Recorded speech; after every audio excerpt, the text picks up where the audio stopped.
Chapter three अब हम लोग देखेंगे उसका कॉन्सेप्ट क्या है। तो चैप्टर थ्री क्या है? Pair of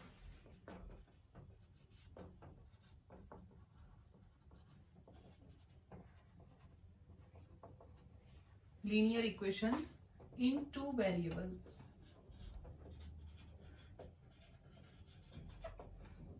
pair of linear equations in two variable. सबसे पहले चैप्टर का जो नेम होता है वहां से ही हमारा स्टार्ट हो जाता है कॉन्सेप्ट।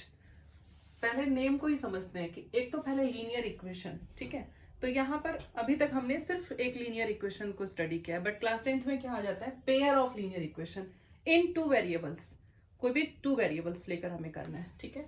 इसका जो फॉर्मेट होता है वो किस तरीके का हो जाएगा? लीनियर इक्वेशन का फॉर्मेट आप लोगों को मालूम ही होगा, ax plus B Y plus C is equal to 0, ठीक है। ये तो अभी तक हम लोग लीनियर इक्वेशन का पढ़ चुके हैं, ax plus B Y plus C. But यहाँ पर क्या है? पेयर है, तो एक इसी तरह का सेम फॉर्मेट हमें यहाँ पर बनाना है। तो इसके लिए बाइफरकेट कैसे करेंगे? तो 1 2 लगा लो, a1x plus b1y plus c1 is equal to 0।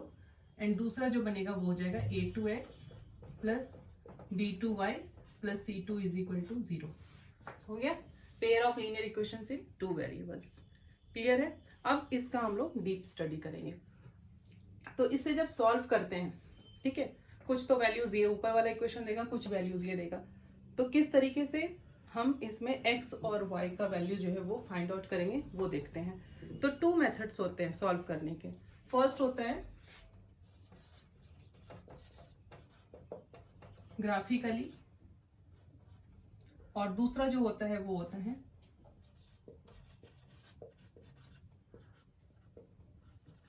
Algebraically, ठीक है, अलजेब्रिकली। दोनों मेथड हम लोग बारी बारी से देखेंगे। ग्राफिकली मेथड जो है वो देखेंगे हम लोग कि किस तरीके से ग्राफ ड्रॉ करके हम इसका सॉल्यूशन निकालते हैं। तो ग्राफिकल मेथड देख लेते हैं सबसे पहले।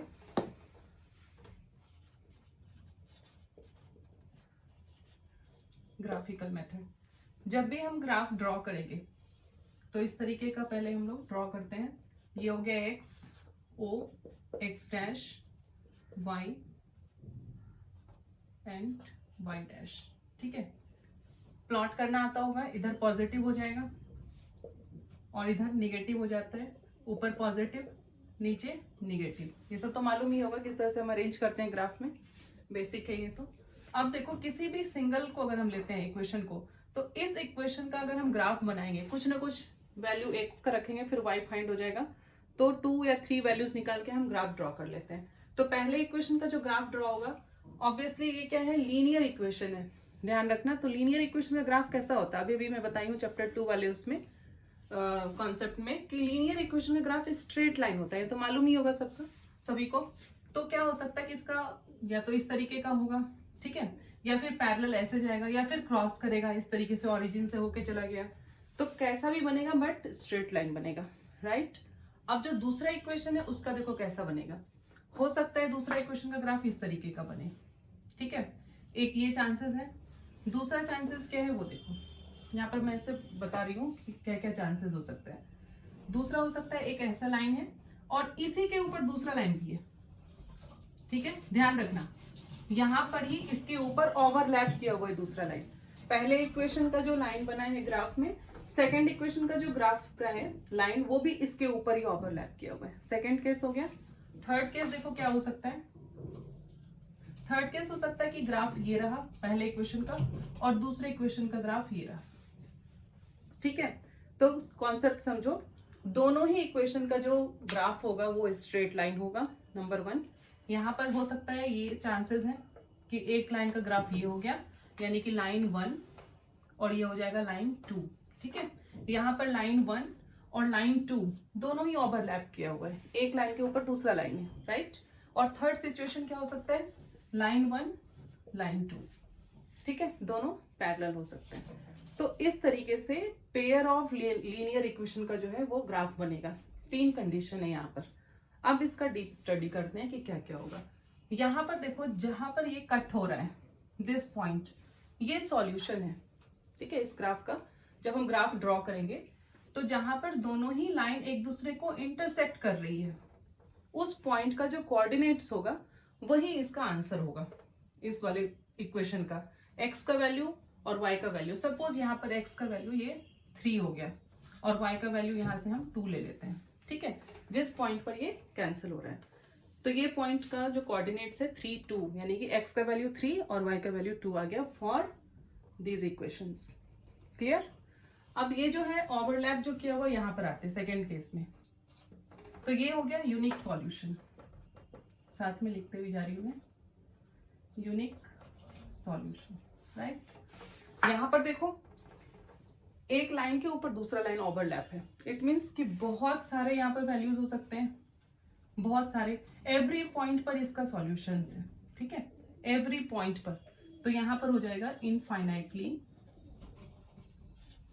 Many solution, right, infinitely many solutions. यहाँ पर बहुत सारे सॉल्यूशंस हो सकते हैं, जितने तुम नंबर्स निकालो यहाँ सॉल्व करके एक्स वाई के, हो सकता है यहाँ पर 20 नंबर्स निकाल रहे हो, ठीक है, बॉक्स बनाकर, तो यहाँ पर ये ग्राफ और भी लंबा जाएगा और जितना लंबा जाएगा उतने ही सॉल्यूशंस निकलेंगे। क्लियर? तो यहाँ पर आ जाएगा infinitely many solutions. Third case में आ जाओ, जहां पर पैरेलल लाइंस है, यहाँ पर एक दूसरे को ना इंटरसेक्ट कर रहे हैं ना ओवरलैप है, दोनों ही सेपरेट है, तो इस केस में हो जाएगा नो सॉल्यूशन। ठीक है, तीनों क्लियर हो गया। यूनिक सॉल्यूशन जहां पर इंटरसेक्ट कर रहा है एट एनी पॉइंट, वहां हो जाएगा यूनिक सॉल्यूशन।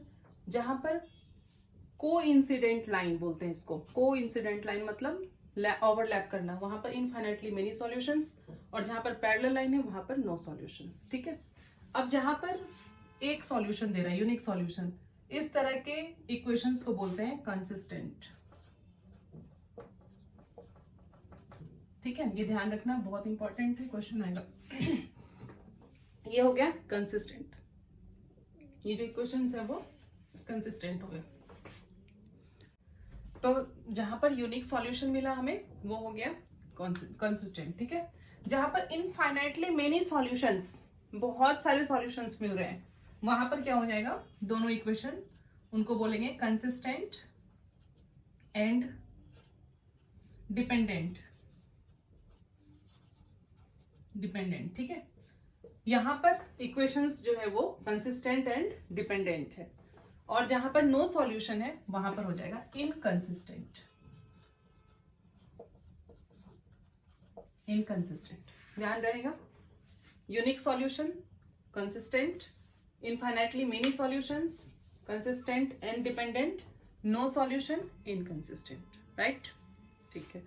अब यहां देखो लाइन कैसा बना, इंटरसेक्टिंग लाइंस।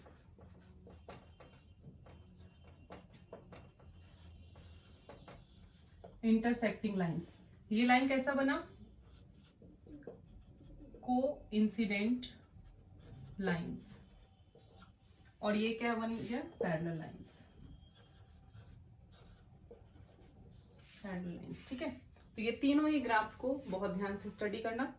इंटरसेक्टिंग लाइंस क्या होता है, कोइंसिडेंट लाइंस क्या हुआ, पैरेलल लाइंस क्या हुआ।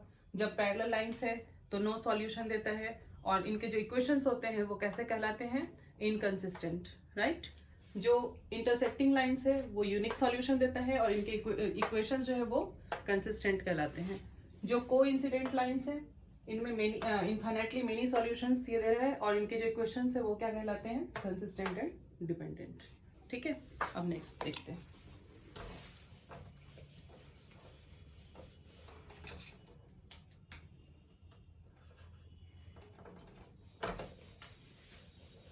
ये तो हो गया ग्राफिकली। अब इसमें एक चीज और आता है कि सिर्फ हमें ऑब्जर्व करके ये बताना होता है कि इसका सॉल्यूशन जो है वो कैसा होगा।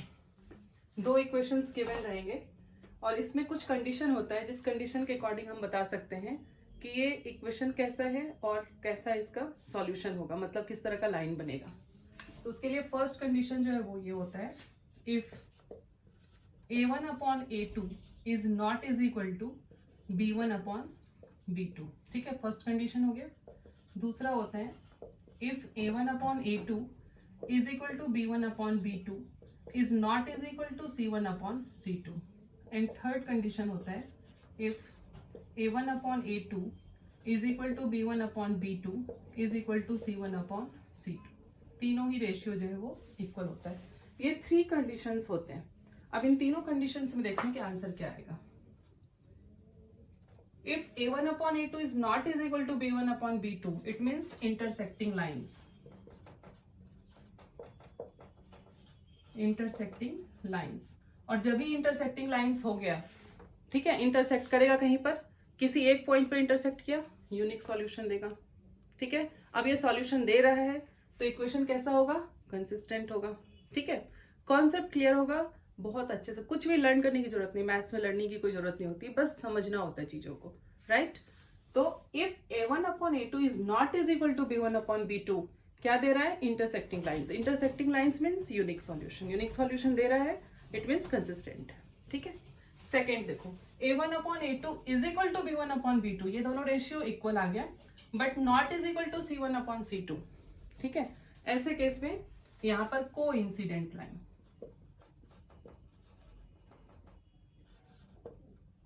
सॉरी ये पैरेलल हो जाएगा, यस ये हो जाएगा पैरेलल लाइंस। अब ये देखो पैरेलल लाइंस है, नो सॉल्यूशन, नो सॉल्यूशन। और किस तरीके का बन देख लेते हैं, तो ये हो जाएगा पैरेलल लाइंस, नो सॉल्यूशन, और जो इक्वेशंस होंगे वो कैसा होगा,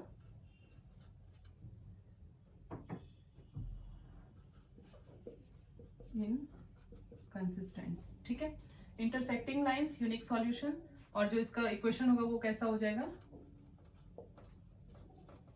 कंसिस्टेंट। ठीक है, और थर्ड केस क्या आता है, if A1 upon A2 is equal to B1 upon B2 is equal to C1 upon C2, मतलब तीनों ही रेशियो इक्वल आ रहे हैं। तीनों रेशियो इक्वल होने का मतलब है ये किस तरह का बनेगा, को इंसिडेंट लाइंस। ठीक है, जिसके ऊपर ओवरलैप होता है। तो इसके सॉल्यूशंस कितने हो जाएंगे, infinitely many solutions, many solutions. ठीक है, और किस तरह से इक्वेशन कहलाएगा इसका, कंसिस्टेंट एंड डिपेंडेंट, डिपेंडेंट। ठीक है, तो ये तीनों चीज ध्यान रखना, तो ये नोट डाउन कर लो। इसके बाद हम लोग देखते हैं अलजेब्रिकली कैसे करते हैं।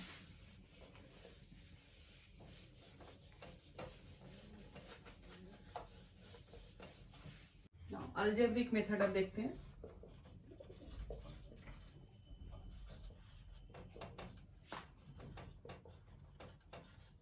अलजेब्रिक मेथड्स, इसमें देखो बहुत सारे मेथड्स हैं, लेकिन आपको अभी क्योंकि एमसीक्यू के फॉर्म में आ रहा है क्वेश्चंस, तो सिर्फ एलिमिनेशन ही करना है, एलिमिनेशन कर लो बस, ठीक है, उसमें कोई जरूरत नहीं है बाकी और मेथड करने का। क्रॉस मल्टीप्लिकेशन तो वैसे ही मेरे ख्याल से डिलीट हो चुका है। तो 2 मेथड तुम्हें करना था, फर्स्ट था मेथड बाय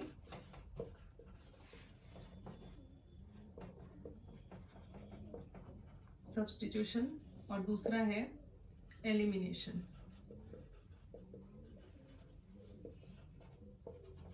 एलिमिनेशन मेथड, ठीक है, एलिमिनेट करना है टर्म्स को। तो ये दोनों मेथड ही तुम लोगों को करना था 10th में। मेथड वाइज सब्स्टिट्यूशन क्या होता है, नेम से ही क्लियर है, किसी एक टर्म को दूसरे टर्म में चेंज करना है। ठीक है, जैसे मान लो इसका मैं एग्जांपल बता रही हूँ कैसे करना था सॉल्व, आता ही होगा तुम लोगों को। जैसे x plus Y is equal to 3 and 2x plus Y ही ले लो, इज इक्वल टू 9 ले लेते हैं। ये 2 इक्वेशंस गिवन है, क्योंकि पेयर ऑफ लीनियर इक्वेशन है तो 2 इक्वेशंस गिवन रहेंगे, और इसमें हमें x और y दोनों को सॉल्व करना है। तो पहले तो हम लोगों ने ग्राफिकल मेथड से सॉल्व किया था, ग्राफ बना के। अब यहाँ पर हम लोग अलजेब्रिक मेथड से सॉल्व करेंगे। तो क्या करते हैं, किसी भी एक इक्वेशन को ले लो, जैसे मैं फर्स्ट इक्वेशन ले लेती हूँ, तो यहाँ पर हम इस x या y किसी एक को चेंज कर देंगे। तो x को रहने दो, x इज इक्वल टू लिख सकते हैं, y अगर उधर गया तो 3 माइनस वाई। ठीक है, x is equal to 3 minus Y. अब x का ये वाला वैल्यू जो है 3 माइनस वाई, उसको पुट करेंगे सेकेंड इक्वेशन में। ठीक है, तो यहाँ पर पुट करने से क्या हो जाएगा 2, और x की जगह हम लोग क्या लिखेंगे 3 माइनस वाई प्लस वाई पहले से है इज इक्वल टू 9। सॉल्व करो, 2 3 जा 6 minus 2y plus Y is equal to 9। 6 minus 2y plus Y हो जाएगा minus Y is equal to 9, minus Y है तो उधर ले जाओ और 9 को इधर ले आओ, 6 minus 9 is equal to Y minus 3 is equal to Y. ये आ गया वैल्यू y का -3, ठीक है। अब y का ये वैल्यू चाहो तो यहाँ पुट कर दो या फिर इक्वेशन फर्स्ट या इक्वेशन सेकंड कहीं भी पुट कर दो। यहाँ पर अगर पुट करते हैं तो x is equal to 3 minus और माइनस y का वैल्यू क्या है -3, तो ब्रैकेट में लगा दो। So x is equal to 3 plus 3 that is 6। x का वैल्यू आ गया 6 और y का वैल्यू आ गया -3। इस तरीके से मेथड ऑफ सब्स्टिट्यूशन करेंगे, राइट। अब सेकेंड है एलिमिनेशन मेथड। देखो एलिमिनेशन मेथड कैसे करते हैं, ये सिर्फ एग्जांपल बता रही हूँ, बहुत सारे क्वेश्चंस हैं जो तुम लोग कर चुके हो अब तक। तो एलिमिनेशन मेथड में जैसे मान लो x plus Y is equal to 9 given है और x minus 2y is equal to 10 given है, राइट। ये दो इक्वेशंस है। एलिमिनेट करना है हमें टर्म्स को, किसी भी वेरिएबल को, चाहे x या y, टू वेरिएबल्स है यहाँ पर, किसी एक वेरिएबल को एलिमिनेट करना है हमें और दूसरे का वैल्यू फाइंड करना है। कैसे करेंगे तो वो देखो, x plus Y x minus 2y, दोनों ही टर्म में देखो x और x है, सेम है यहाँ पर। तो यहाँ क्या करेंगे, अगर इक्वेशन फर्स्ट से इक्वेशन 2 को माइनस कर देते हैं या 2 से 1 को माइनस कर दे तो x और x कैंसिल हो जाएगा, ठीक है, और y फाइंड हो जाएगा। दूसरा और भी मेथड है, जैसे यहाँ पर देखो -2y है और ये प्लस है, तो साइन तो अपोजिट है बट डिजिट यहाँ पर देखो 2 है और यहाँ पर 1 है। तो अगर यहाँ भी 2 आ जाए, ये जो y वाला टर्म है यहाँ भी अगर 2 आ जाए तो ये 2y हो जाएगा प्लस 2y माइनस 2y, और दोनों ही इक्वेशन को हम ऐड कर देंगे। तो ऐड करने से क्या हो जाएगा, plus 2y minus 2y cancel हो गया और फिर x फाइंड हो जाएगा हमारे पास। तो मैं यही वाला मेथड करती हूँ, 2 वाला। तो उस केस में क्या करेंगे, सबसे पहले तो हम सपोज करते हैं इक्वेशन 1 एंड 2। 1 इक्वेशन को हम क्या करेंगे 2 से मल्टीप्लाई, ठीक है, इक्वेशन फर्स्ट को 2 से मल्टीप्लाई करके, तो यहाँ पर हम लोग लिखते हैं इसे multiply equation first by 2 and adding them,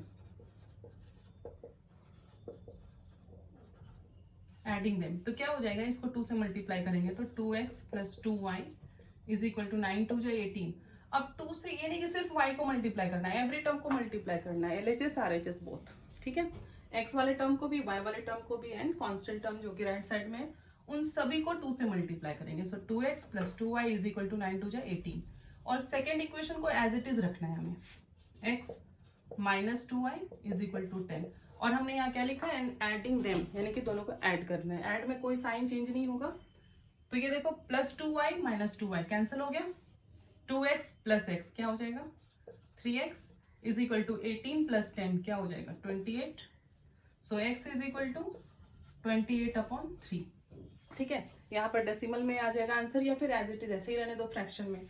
अब x का ये वाला वैल्यू जो है इक्वेशन फर्स्ट में रख लो या फिर इक्वेशन 2 में रखो, कोई प्रॉब्लम नहीं, किसी भी इक्वेशन में आप पुट कर दो y कैलकुलेट हो जाएगा, ठीक है। तो ये कर सकते हो। तो यही था मेथड ऑफ सब्स्टिट्यूशन पहले वाला क्वेश्चन में और मेथड ऑफ एलिमिनेशन या एलिमिनेशन मेथड। क्लियर? तो बस इतना ही है इस चैप्टर में। अब इसके बाद हम लोग नेक्स्ट चैप्टर देखते हैं, ठीक है। ओके।